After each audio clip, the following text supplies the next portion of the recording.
Hey everybody, Questwise here, and yes, it is over. That's right, Game of Thrones, the HBO series, has finally come to an end.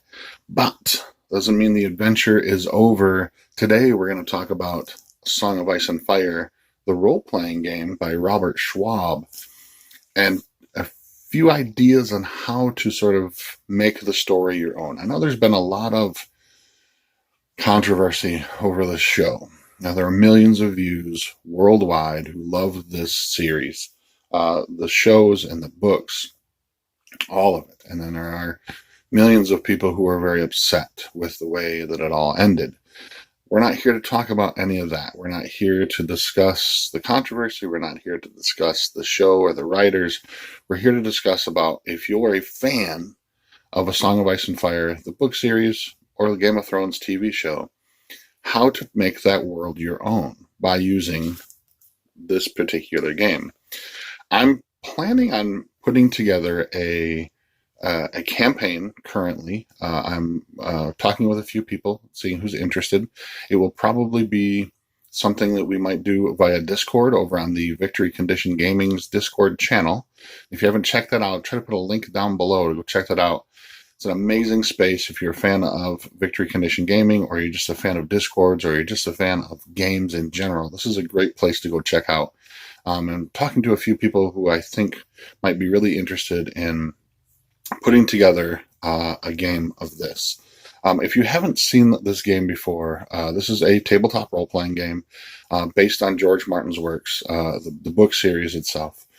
What's really great about this game is that it goes a step beyond the normal tabletop role-playing game. It goes a step beyond the D&D-esque dungeon crawl type of thing.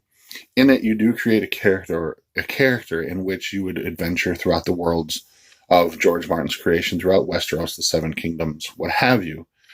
But in addition to that, you're also, as a group, creating a minor house that will take part in the politics and intrigue of the realms.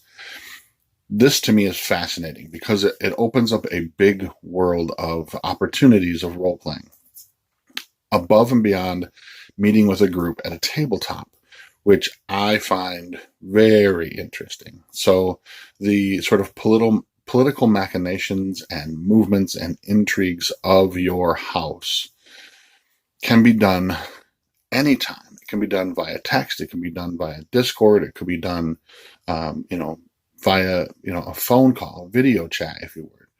And I find that very, very open to a lot of additional role-playing possibilities. So when you're not able to get together, once a week or twice a week or whatever at a tabletop with all your friends who are part of this campaign, you can still be involved in a bit of role-playing activity by using the system in here of managing your household and your movements of that household and actions of those people as a whole, outside of just sort of adventuring with your character and or the other characters that are in the group. There are many possibilities of places to set a game based in Westeros, or based in the Game of Thrones role-playing game. The one that I particularly like, and the one that I'm going to be drawing the most inspiration from, is this book here, Fire and Blood by George Martin. This, if you haven't seen this is basically a history book of the Targaryen household. And it takes place it begins 300 years before the opening of the Game of Thrones, the book itself, or the TV show series. And goes back to Aegon the Conqueror, who first arrived in Westeros and began to conquer the Seven Kingdoms. I want to set a game there because there's no influence other than what we've learned from this book. There's no other influence from the book or the TV show that people might get caught up in. I find myself sometimes when I'm playing a role-playing game that's based on a certain IP that I get sort of drawn into the fact that, this couldn't happen because this already happened, or this can't do this certain thing because this, the spider web is huge. But what I do find very interesting about IPs that are already built is that you have a full campaign world ready to go in something like this, or the entire Song of Ice and Fire series of books. So you've got the background material, you've got the source material for what you need to make an awesome game. When you go back to Aegon the Conqueror, you have still a lot of those political machinations, you have still a lot of those intrigue, still a lot of those things that people really love about Game of Thrones.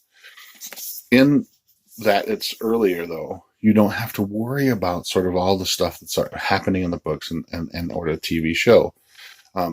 You're free to sort of make your own path in the world and see how things play out.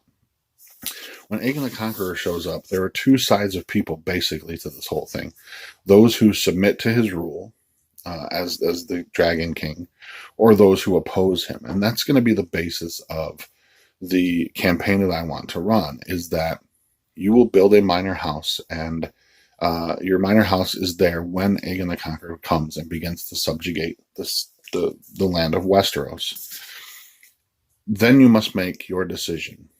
Whose side do you pick? Do you ally with Aegon the Conqueror out of the feeling of safety and protection, or do you stand opposed to him in the fact that you want to be a free kingdom of Westeros as well too?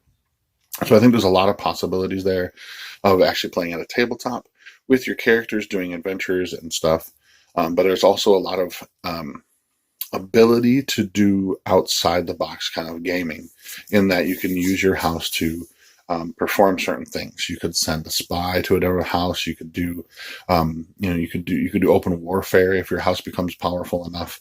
You could definitely do. There's rules in the book for running mass combat and how the forces and stuff would work. Your group, your house's army and such as well too. It also gives you the opportunity to deal things like dealing with your house finances and stuff as well too.